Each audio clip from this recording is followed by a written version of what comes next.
Fernando, encantado de recibirte. Buenos días, Jorge. Muchas gracias por la invitación nuevamente. Me encanta estar aquí, discutir, conversar de todos estos temas. Temas complicados, ¿verdad? Uno ve digamos, al nuevo presidente con mucho ímpetu para hacer reformas y reestructurar, pero ya se topó y se dio cuenta que este es un país complicado, ¿verdad? Lleno de leyes, eh, la institucionalidad es bien difícil, ¿verdad? Eh, cuesta, Así cuesta es, impulsar cualquier proyecto nuevo, hacer reformas en el Congreso. El Congreso requiere prácticamente los 38 votos para hacer cualquier cosa, porque cual- si no se paraliza o lo afectan ahí. cualquier, prácticamente todos los temas importantes en Costa Rica, porque esa es una particularidad costarricense, pasan por la Asamblea Legislativa. Y ahí entonces se cae en una telaraña muy complicada que requiere muchísima negociación. Pero a propósito de lo que decías al puro principio, nosotros en Costa Rica somos como un hámster en una rueda. Nos movemos muchísimo, pero Pero casi vamos, no nos pues, movemos o no nos movemos del mismo lugar. Muchas de las conversaciones que se tienen actualmente sobre reforma política son conversaciones que por la forma y por el fondo las venimos teniendo hace 30 años. Y encontramos ejemplos prácticamente con los temas intactos. Eso es impresionante. Y cuando uno busca la explicación, surgen una cantidad de mitos que uno tendría que mencionar antes para conjurarlos, porque esos mitos desvían la atención del tema principal. Y yo creo que el tema principal en este momento es lo que está padeciendo el actual presidente Rodrigo Chávez y su gabinete, como cualquiera que asume el gobierno de la República cada 4 años. Uno de esos mitos, lo conversábamos antes, es el de la corrupción. que todo el mundo es corrupto en Todo este el mundo país. es corrupto. En Costa Rica Cualquiera que esté caímos en en la una trampa, posición por pública es supuesto. corrupto. De hecho, el asunto se ideologizó al extremo de que corrupto es el que promovía la apertura comercial, los tratados. O las concesiones, Todos esos éramos corruptos. todo. Pero además, el tema de verdad echó raíces en la mentalidad del costarricense Bueno, pero también a un extremo destructivo. Y ahí habría que decir una cosa, simplemente un ejemplo para poner al mito entre signos de pregunta. Si eso fuera cierto, países que tienen en América Latina mayores índices de desarrollo que Costa Rica, como por ejemplo Argentina, serían inexplicables. Transparencia Internacional en materia de corrupción sitúa a Argentina en una situación muchísimo más grave que la de Costa Rica. Pero es el caso también de Panamá. A Panamá Transparencia lo sitúa en una situación más grave que la de Costa Rica, y Panamá es un país que viene avanzando al punto de que ya presenta índices de desarrollo mejores que los nuestros. Y eso es así a pesar del canal, porque si la corrupción fuera la explicación de todos los males, los panameños no habrían podido gestionar el canal, ni su ampliación, ni absolutamente nada. ni el, Eh, ni el entonces, software, claro, no habría desarrollo como el no que habría estás viendo, desarrollo. Entonces ni crecimiento, ni... ese tema habría que ponerlo entre signos de pregunta.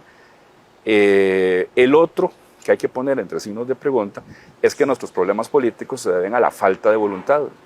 No, en Costa Rica sobra voluntad, en el sentido de que hay mucha voluntad. El problema es que esa voluntad luego llega, se instala en los centros de decisión política y se da cuenta que no logra hacer mayor cosa. Se da el fenómeno del hámster en la rueda. Pero voluntad hay mucha. Ante esa impotencia que se siente desde la política, en el Ejecutivo, en la Asamblea Legislativa, en el Poder Judicial, porque si uno ve temas como la mora judicial, esfuerzos por corregirla han habido muchísimos y no se logra de manera significativa, porque avances siempre hay, pero también hay grandes retrocesos o los avances son sencillamente insuficientes, para decirlo de una manera muy suave. Entonces, ¿dónde está el gran problema? y tenemos cualquier cantidad de diagnósticos y tenemos cualquier cantidad de especialistas, pero faltan decisiones. ¿Y por qué faltan decisiones? Porque cuando, y me devuelvo a lo que dije antes, cuando se está instalado a donde hay que tomar las decisiones, tenemos un gran muro de contención que se llama administración pública. Y el diseño estructural y legal de la administración pública costarricense es el gran muro de contención que impide avances significativos, impide que la democracia costarricense resuelva los problemas que debe resolver, porque una democracia no es simplemente un sistema electoral, es un sistema que debe aportar soluciones, primero que todo. Y la democracia costarricense hace rato que dejó de solucionar problemas de manera oportuna. Aquí, Pero sí ha habido vamos a ver, grandes cambios. O sea, Costa Rica... no ha dejado de avanzar, el país no ha dejado de avanzar. Claro, ahora le dicen, se pronostica que el crecimiento va a ser menor en el 2000. El crecimiento va a ser menor, pero 20, es que ahí hay un detalle, que es muy interesante. Esto es como el fenómeno de quien sube un cerro. Conforme uno va subiendo el cerro, pues va avanzando, pero su horizonte se amplía. Entonces, las demandas del costarricense, conforme el país ha ido avanzando en su desarrollo, son cada vez más grandes. Las demandas son más grandes, el país es más exigente. ¿Por qué? Porque justamente es un país que ha avanzado en su desarrollo. Y la democracia, y ahí es donde está el problema, la democracia costarricense no avanza en la solución, en su capacidad de solucionar problemas al mismo ritmo que las exigencias. Y entonces ahí es donde hay una cantidad de especialistas, centros de estudio, hablando de posibles reformas para soltarle las hebillas a esa camisa de fuerza que mantiene atado nuestro sistema. Yo creo que esa camisa de fuerza se llama administración pública. Y ahí es donde entonces nos topamos con un problema del que se habla poco. Prácticamente cualquier reforma a nuestra administración pública pasa por la Asamblea Legislativa. Y pasa por una Asamblea Legislativa donde nadie tiene mayoría. Porque lo que tenemos, en el caso, por ejemplo, del PLN, es apenas la minoría más grande que en la Asamblea Legislativa anterior, pero lejos de la mayoría simple, de la mayoría calificada, que es la que se necesita para muchas reformas importantes. Entonces... Y donde se requiere mucha negociación. Muchísima negociación. Política y bueno, y que además cada 4 años cambian los actores, ¿verdad? Cada 4 años. Otro problema. Yo creo que los buenos legisladores tienen que quedarse. Ese es un tema importantísimo, ese es un tema fundamental. Porque el aprendizaje, ahora hay muchos diputados apenas están como comenzando a conocer qué es lo que pasa. Costa Rica desperdicia la experiencia política cada 4 años. Nuestro sistema no tiene capacidad de capitalizar la experiencia, porque toda la desperdicia, eso es un jarrón que vaciamos cada 4 años, de la manera más imprudente, poco efectiva del mundo. Y hay entre los informes que hizo la OCDE para evaluar el país, cuando Costa Rica estaba en el proceso de entrar a la OCDE, que esto tiene muchísimo mérito, uno de los estudios que se hizo fue sobre gobernabilidad. Y una de las conclusiones del estudio fue que, siendo Costa Rica un país tan pequeño, con una división territorial bastante sencilla, era un país complejísimo en su administración 82 pública. municipalidades, y ahora creo que van a hacer otra más. Es que ya eso es una tendencia, con todo respeto, porque no me quiero desviar del tema, pero con el tema de la creación de cantones y municipalidades ya nos pasó lo que nos sucedió con los benemeritazgos. Ya es una carrera por ver quién los crea, quién presenta. Porque en la cultura política del costarricense hay un vicio, que es la tendencia a la atomización, a la dispersión. Y si nosotros vemos el diseño de la administración pública de las últimas décadas, cómo ha ido creciendo, digamos, tomemos como punto de partida varias décadas atrás, la aprobación de la Ley General de la Administración Pública. Y veamos la evolución que ha seguido nuestro desarrollo institucional y legal después de ella. El desarrollo nuestro es uno que tiende precisamente a eso, a la dispersión, a la atomización, con base en la ley, porque nada se ha hecho ilegalmente, todo se ha hecho de acuerdo con la Constitución y las leyes.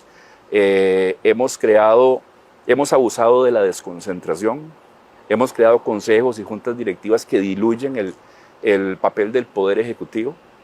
Hemos creado regímenes de todo tipo en materia laboral excesivos.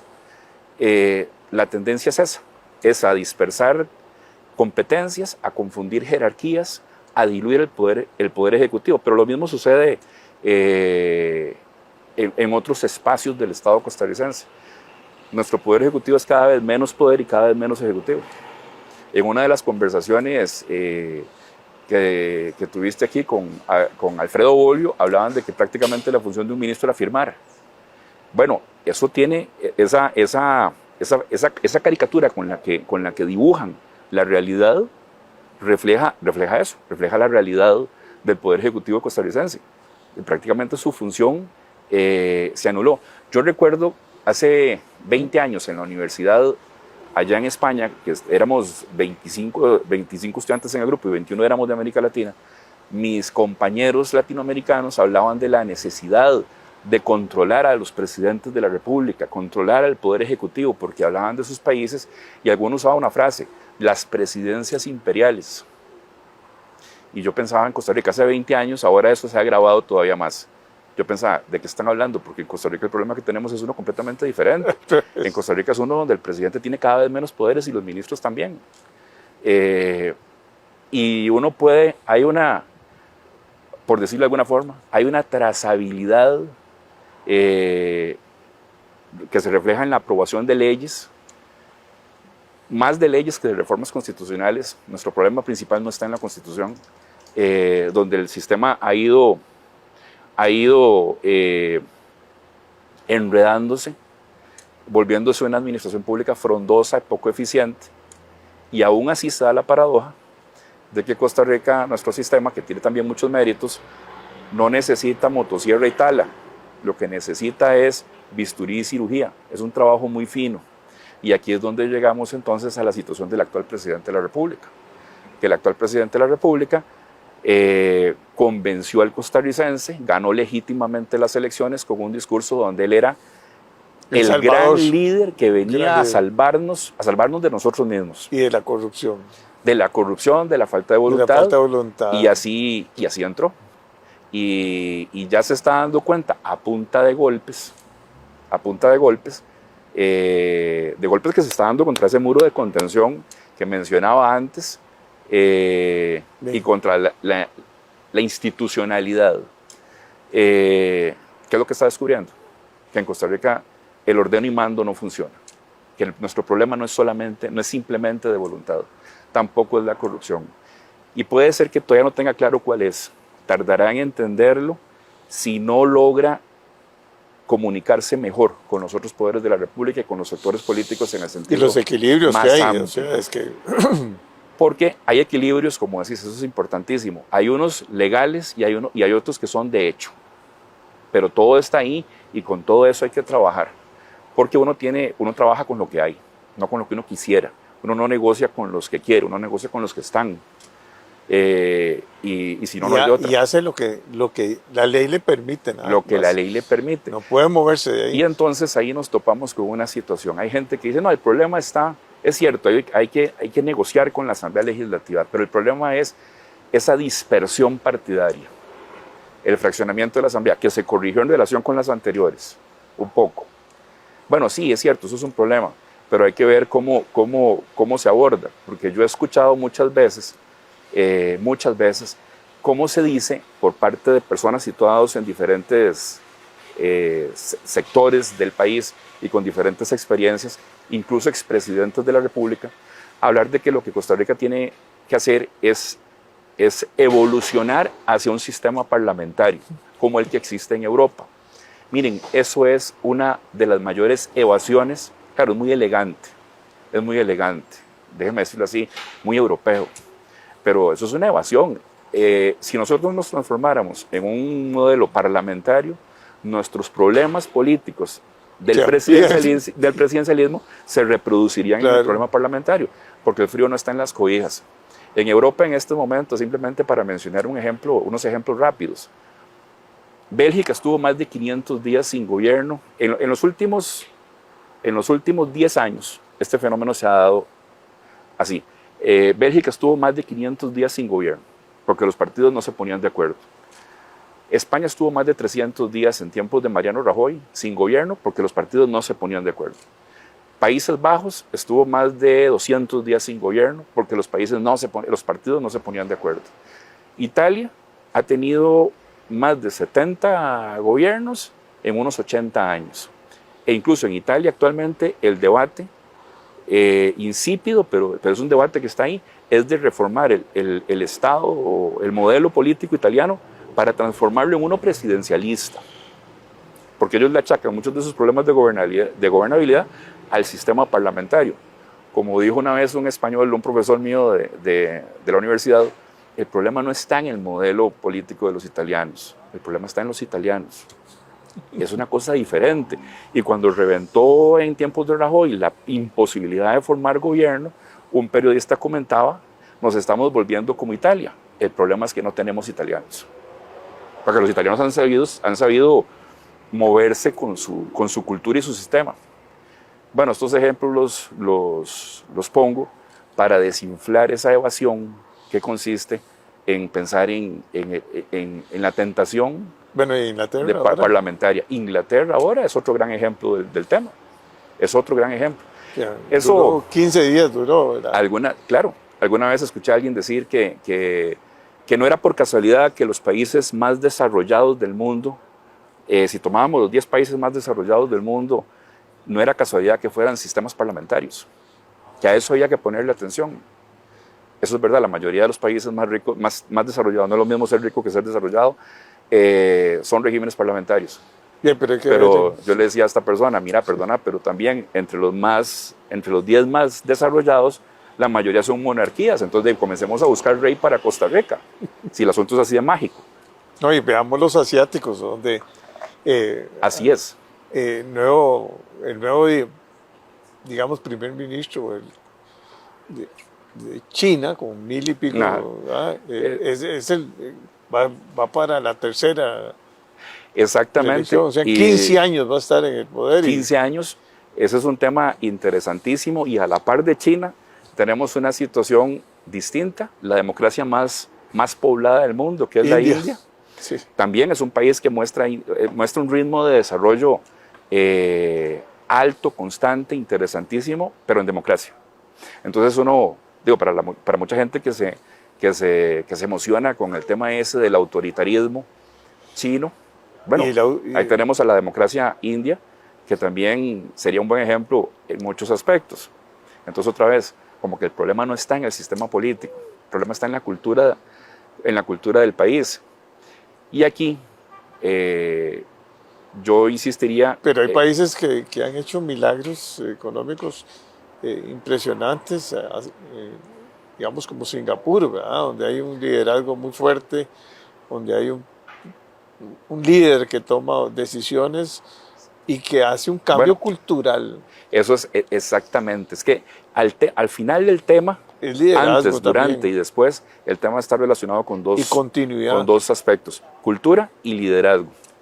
Y por supuesto, la continuidad está relacionada con esos dos aspectos.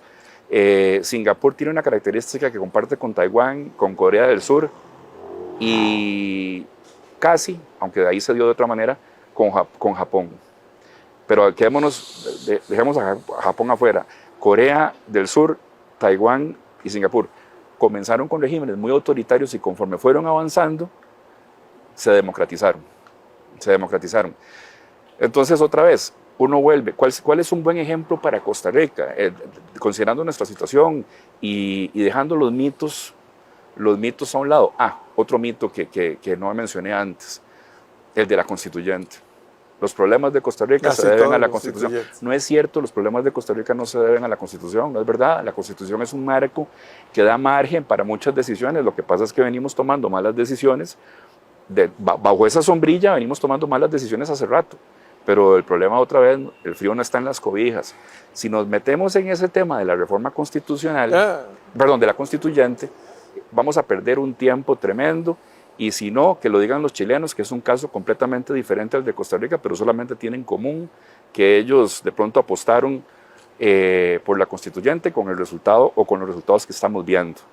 No es verdad, obviamente a la Constitución le podemos hacer algunos cambios para mejorarla, sin ninguna duda, pero eso es distinto a perder el tiempo hablando de una tercera república, de una constituyente. Nuestro problema está más abajo, está en el ordenamiento jurídico y en la administración pública. Hace tiempo que en Costa Rica legislamos desde la Constitución, reglamentamos desde la ley y hemos ido convirtiendo nuestro ordenamiento jurídico en una gran camisa de fuerza. Y esa gran camisa de fuerza está llena de estructuras que dispersan la capacidad de decisión y de ejecución. Y de inamovilidad, que eso es otro. Y de inamovilidad, porque en materia laboral el patrón, el patrón es el mismo. No solamente se dispersó, creando muchos regímenes laborales diferentes dentro de la administración pública, sino que además están caracterizados por esto, la inamovilidad. Y claro, la inamovilidad, ese fue el efecto práctico, tiene una explicación. Evitar que los jerarcas estén cambiando de personal por razones político-partidistas caprichosas. Pero nosotros, como buenos costarricenses, identificamos un problema y a la hora de solucionarlo nos fuimos a un extremo. Que eso es lo que nos pasa siempre.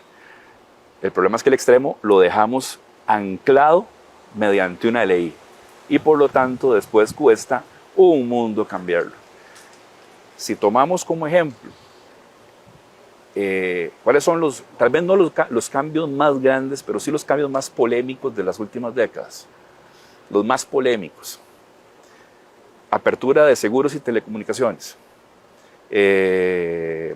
fecundación in vitro, matrimonio igualitario. Alguien me puede decir, pero perdona Fernando, ¿qué tiene que ver esto con crecimiento de la economía, que es un aspecto importantísimo? Pero era el debate. Yo no dije eso, yo dije polémicos. Polémicos. Yo dije polémicos. ¿Qué tienen en común esos tres cambios? 4, apertura de seguros, telecomunicaciones, fecundación in vitro, matrimonio igualitario. Aparte de polémicos, de provocar marchas, tensiones políticas tremendas. Y polarizar. Y polarizar, ¿qué tienen en común? Que lo que no resolvimos entre los costarricenses se resolvió desde afuera. 2 casos se resolvieron en la Corte Interamericana de Derechos Humanos y ahí tuvimos el civismo y la cultura de aceptar estos fallos y seguir adelante. Y el otro vino de la mano de un tratado comercial con Estados Unidos y Centroamérica y, más interesante todavía, de un referéndum. Porque si nos hubiéramos quedado con la Asamblea Legislativa, todavía no habríamos logrado esas modificaciones. Luego, más recientemente, plan fiscal. Pero ¿cuándo se resolvió el plan fiscal? Y no estoy hablando de qué tan oportuna fue la solución que trajo el plan fiscal. No estoy entrando en el tema de fondo. Me quedo con la manera como finalmente se aprobó, hasta que llegamos al último minuto. Cuando ya estuvimos a punto de que todo reventara, fue cuando se aprobó. Que no pudiéramos pagar la deuda. Así, y que íbamos a entrar en una situación de... Entonces, ¿qué sugiere eso?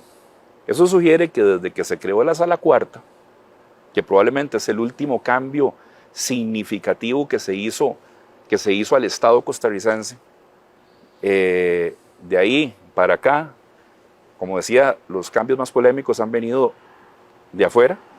Yo no pienso que lo externo, que los impulsos y los estímulos que vienen de afuera sean algo malo. Bueno, pero es la zanahoria. Pero es muy significativo que vengan de afuera y no de adentro, porque eso lo que sugiere es que el Estado costarricense perdió la capacidad de transformarse a sí mismo. Y ese es un problema político. Y aquí llegamos a un punto que tiene que ver con los descubrimientos que hará este presidente y este gabinete en su primer año. Si uno se pregunta, ¿cuál es el primer problema de Costa Rica? Alguien va a decir, la economía, la materia fiscal, la materia financiera, la deuda pública, la energía. Mira, Esos problemas son el segundo, el tercero, el cuarto, el quinto, dependiendo de con quién estés hablando. El primer problema de Costa Rica es político y tiene que ver con la respuesta a una pregunta. ¿Cómo? El problema no es qué, es cómo. Porque ¿para qué es? Tenemos especialistas y diagnósticos de sobra. La Asamblea Legislativa está llena de proyectos de ley. Mira, pensá en un tema Cualquiera. y probablemente hay más de un proyecto de ley. Otra vez, ¿cómo? Y entonces aquí es donde creo que habría que aterrizar. Se necesita una reforma política, sin ninguna duda, pero aquí no estoy diciendo nada nuevo. ¿Cómo lograr esa reforma política? Si todo pasa por la Asamblea Legislativa, por lo menos los cambios relacionados con ella pasan por la Asamblea Legislativa, no se tiene mayoría en la Asamblea Legislativa, y además en este momento tenés un ejecutivo que es el que tiene que impulsar esos cambios, porque es al ejecutivo, el presidente de la República, el que le corresponde dar un sentido estratégico al Estado. Y sin embargo, está por descubrir todavía ¿cuáles son los porque, grandes apuestas? ¿Cómo entrarle? ¿Cuál es la ruta? Y aquí caemos en un tema viejo, súper discutido, donde además tenemos muchísimas experiencias fuera de Costa Rica. Aquí no se va a poder hacer nada significativo sin que logremos ese tema tan trillado del acuerdo nacional o el pacto de Estado. ¿Por qué? Porque resulta que nuestro sistema fue diseñado en las cosas más elementales y en las más fundamentales, está diseñado para que nadie tenga capacidad de moverse, de dar un paso solo. Unilateralmente en Costa Rica es imposible gobernar. ¿Y por qué? Porque tenemos muchos años de que en el país se instaló entre los gobernantes, sea en el Ejecutivo, pero principalmente en la Asamblea Legislativa. Ese es un tema muy de la Asamblea Legislativa, y no de una asamblea, sino de todas las asambleas. Se legisla pensando por supuesto, en avanzar y mejorar. E insisto, como decías vos antes, Costa Rica sí ha mejorado mucho. Esto hay que decirlo siempre, porque cuando uno señala la problemática del país puede sonar muy pesimista. No, resulta que este país tiene muchas razones para ser optimista. Y entonces, decía, en la Asamblea se legisla pensando siempre en que cuando yo no esté en el gobierno no me puedan desarmar lo que hice. Entonces aquí en Costa Rica se legisla con actitud de oposición. No se legisla para cuando yo esté en el gobierno quiero hacer esto. No, se legisla para cuando yo no esté gobernando no me puedan desarmar el castillo de naipes. Entonces nuestro sistema está lleno de dispersión, está lleno de mecanismos que le quitan poder al Ejecutivo, precisamente para que el Ejecutivo no pueda desarmarle el naipe al que se fue. Y eso es así o no es así, es muy relativo. Yo nada más quería, Jorge, para terminar, apuntar una cosa. España tiene un gran ejemplo con los pactos de la Moncloa. Salieron adelante a partir de un acuerdo entre diferentes sectores. Irlanda es otro gran ejemplo de un país que mediante un acuerdo llegó muy lejos en materia de desarrollo. Ahí nosotros tenemos de dónde sacar buenas experiencias. Y lo último, tenemos que hacerlo por una razón muy sencilla. Negociar no es ofrecer un contrato de adhesión. El presidente no se puede acercar a los diferentes sectores y ni a la Asamblea Legislativa diciendo, aquí está lo que yo propongo y ustedes me lo aprueban. Esto no es un contrato de adhesión, el país no está diseñado para funcionar así. Y él tiene que jugar con las reglas que existen. Cuando entienda eso, que esperemos no sea muy tarde, porque más o menos aquí se tarda un poco más de un año en aprender a manejar el sistema, luego hay un año en el que se pueden hacer cosas y bueno, luego viene la campaña electoral. Si aquí no hay un acuerdo de Estado, un acuerdo nacional, que es la manera de resolver el cómo, en Costa Rica difícilmente vamos a poder salir de lo que conocemos, el hámster en la rueda. Bueno, Fernando. Muchísimas gracias. Fue una lección de una cátedra completa. Te felicito. Te invitaremos para hablar del acuerdo nacional. Pues bien, muchísimas gracias, como siempre. Muy interesante. Gracias, Fernando.